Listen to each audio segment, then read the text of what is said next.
नमस्कार मेरे जिगर के टुकड़ों। कल हम लोग बात कर रहे थे शिक्षा के संबंध में। आज हम लोग उसी पर विस्तृत बात करेंगे कि शिक्षा संपूर्ण जगत में एक जैसी होनी चाहिए। इसका मतलब है कि शिक्षा में भेदभाव बिल्कुल ना हो। हाँ, इतना जरूर आप कर सकते हैं कि शिक्षा में जो अच्छे बच्चे हों, धीरे धीरे उसमें छटनी करते हुए जब ऊपर के क्लास में जाएं तो एक बेहतर स्कूल में उस बच्चे की शिक्षा हो, उन लोगों की शिक्षा हो, उन बच्चों की। तो निश्चित रूप से जब नीचे से छटता हुआ जाएगा, नीचे के क्लासों से, और ये काम गुरुओं का हो, शिक्षकों का हो, कि वो अच्छी तरह छाट के बना के ऊपर के क्लासेस में लेके जाएं। तो बेहतरीन शिक्षा होगी। ऐसा नहीं है कि आप एक तरह की अच्छे उसमें बच्चे का भी कैटेगरी जो हो वो अलग अलग एक ही साथ पढ़ रहे हो, नहीं। उनके आचरण, उनका व्यवहार, उनके पढ़ाई के प्रति रुचि, इन सबको देखते हुए, विषयों के प्रति रुचि, इन सबको देखते हुए उन्हें नीचे से ही छाटने की व्यवस्था सरकारों को करनी चाहिए। दोहरी शिक्षा प्रणाली बिल्कुल नहीं हो। दोहरी शिक्षा प्रणाली नहीं होनी चाहिए कि आप प्राइवेट भी स्कूल चला रहे हों और सरकारी भी चला रहे हों। आप एक तरह की शिक्षा दें। शिक्षकों का भी बेहतर से बेहतर चयन हो और उनकी भी परीक्षा हो। वर्ष में उनके बच्चों के रिकॉर्ड, पढ़ाई और उनका खुद की पढ़ाई, तो वो भी छटते एक बेहतर शिक्षक के रूप में उन्हें एक जगह धीरे धीरे करके ले जाया जाए, तो शिक्षा प्रणाली अच्छी और बेहतर होगी। तो शिक्षा में हमारा बजट सबसे बनेगा तो निश्चित रूप से अगर विजन है 2047 में हमें बेहतर भारत बनाने का, तो हम निश्चित रूप से बेहतर भारत बना सकते हैं। इसमें कोई संदेह नहीं है। इसमें कोई बहुत ज़्यादा जरूर नहीं होगा। 20 वर्ष जब बच्चा बेहतर निर्माण हो जाएगा तो हमारा देश विश्व का बेहतर देश बन जाएगा। हम विश्व गुरु की बात नहीं करते हैं।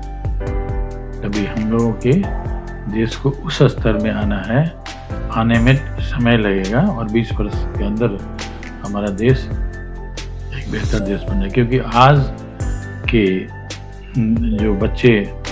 आज का जो बच्चा होगा, जो जन्म लिया होगा, वह 20 वर्ष में निश्चित रूप से बेहतर नागरिक बन जाएगा। तो शिक्षक को चयन भी उसके प्रतिवर्ष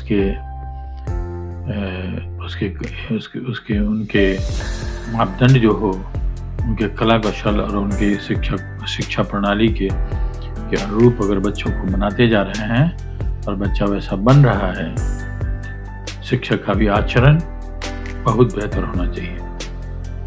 शिक्षकों के आचरण पर थोड़ा भी इफ बट नहीं होना चाहिए।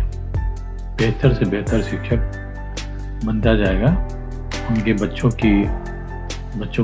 के देख रेख में जो पढ़ाई होगी उसी से उनका माप हो जाएगा। और ऐसा नहीं होना चाहिए कि बच्चा फेल भी कर जाए तो बच्चा को आगे की कक्षा में बढ़ा दीजिए। अगर वो फेल हो गया तो ये जानकारी लेनी जरूरी है कि शिक्षकों ने क्यों नहीं उन पर ध्यान दिया। एक एक हाथ से ताली नहीं बजती, जब भी ताली बजेगी तो दोनों हाथ को लगाना होगा। शिक्षक को उनके घर वालों को बुला के उन्हें समझाना होगा कि आपका बच्चा इस चीज़ में कमज़ोर है, तो घर वाले भी थोड़ा ध्यान देंगे। लेकिन अभी वर्तमान समय में हम देख रहे हैं कि शिक्षकों का उपयोग सरकारें गलत-गलत जगह पर में लगा देती है। पढ़ाई बंद कर दी और उसको जनगणना का कार्यक्रम, जाति का कार्यक्रम, चुनाव के कार्यक्रम में उन्हें व्यस्त करके बच्चों का भविष्य खराब कर देती है। उन्हें शिक्षा के अलावे आप ज़्यादा से ज़्यादा चुनाव में आप उनको दे सकते हैं, पर उन्हें किसी अन्य काम में बिल्कुल ना लगाएँ। शिक्षक का काम सिर्फ़ शिक्षा का हो और शिक्षक कभी भी महसूस न करें कि हम नौकर हैं, उनको ऐसा महसूस ना होने दें। उन्हें भी सम्मानित करें, अच्छे बच्चा निर्माण करते हैं, तो उन्हें समय-समय पर सम्मानित करें, क्योंकि वो वही समाज के लिए निर्माण का भार उनके ऊपर में है। तो वो उनका जो वेतन भत्ता वगैरह जो भी होना चाहिए, एकदम महँगाई के अनुरूप होना चाहिए और उन्हें आप किसी भी हालत में नौकर ना समझें, शिक्षकों को।